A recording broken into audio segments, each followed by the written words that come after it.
Le 21 mars, à l'issue d'une réunion entre les ministres des Affaires étrangères du Rwanda et de la République démocratique du Congo, sous la médiation de leur homologue angolais, les trois pays ont publié une déclaration qui, pour la première fois peut-être depuis le début de la crise du M23 en novembre 2021, laissait entrevoir des progrès. Bien que des désaccords soient encore apparents, le gouvernement congolais s'est engagé à proposer un plan de neutralisation des forces démocratiques de libération du Rwanda, FDLR en sigle, après quoi le gouvernement rwandais, et je cite, « reverra les mesures et le dispositif pris pour assurer sa défense et sa sécurité ». Serait ce le début d'une sortie de la crise actuelle? Bonjour et bienvenue dans ce 12e épisode de la saison 4 de Pona Bisso, anciennement Pona GEC, la capsule audio du groupe d'études sur le Congo GEC et Ebouteli, Institut congolais de recherche, sur la politique, la gouvernance et la violence qui tente chaque semaine d'éclairer un sujet d'actualité en RDC. Je m'appelle Jason Stearns et je suis le directeur du GEC. Cette déclaration, signée par Christophe Lutundula pour le Congo et Vincent Biruta pour le Rwanda, tranche avec les invectives que les chefs d'État respectifs se sont échangées ces dernières semaines.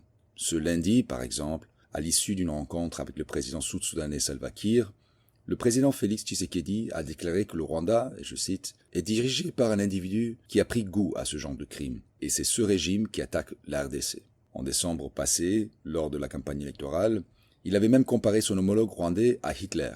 Paul Kagame, quant à lui, a accusé son voisin de soutenir ses ennemis. Je cite, « Il faut s'occuper des FDLR et de leur intégration dans les FARDC. Il ne sert à rien de discuter avec ceux qui ont répété leurs mensonges assez longtemps, ils ont fini par y croire. » Ce n'est pas la première fois que la résolution des problèmes entre les deux pays se concentre sur les FDLR. Que les diplomates considèrent les rebelles comme une menace pour le Rwanda ou comme un simple prétexte, ils mentionnent souvent ce groupe armé dans la même phrase que l'M23, comme lors des débats récents au Conseil de sécurité de l'ONU. En 2009, lorsque le prédécesseur du M23, le Congrès national pour la défense du peuple CNDP, a été démantelé, ceci a fait partie d'un compromis qui permit aux troupes rwandaises de se déployer dans l'est du Congo pour s'attaquer aux FDLR.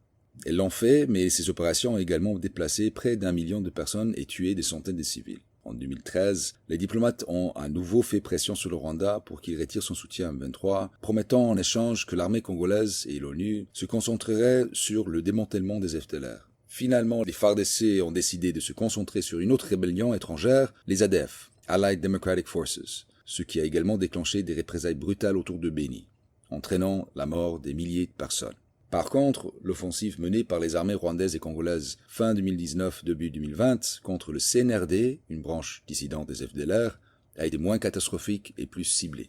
La nature du plan de neutralisation des FDLR n'est pas claire. Le ministre des Affaires étrangères, M. Lutundula, a rejeté les critiques en déclarant qu'il fallait attendre voir le plan avant de le critiquer. Il a ajouté qu'en traitant avec les rebelles rwandais, la RDC privait le Rwanda de tout prétexte pour envahir le pays. C'est peut-être vrai, mais cette approche comporte aussi des pièges.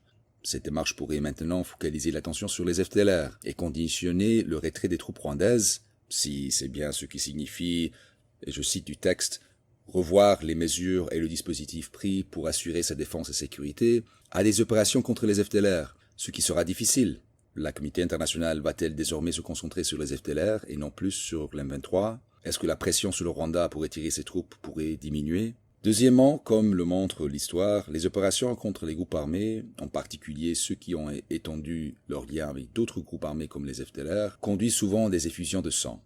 La population civile du Nord Kivu va-t-elle une fois de plus faire les frais du bras de fer entre les deux pays? En attendant les prochaines évolutions diplomatiques et militaires, vous pouvez recevoir Pona Bisso chaque vendredi sur votre téléphone en envoyant Ebouteli ou GEC par WhatsApp au +243 89 41 10 542.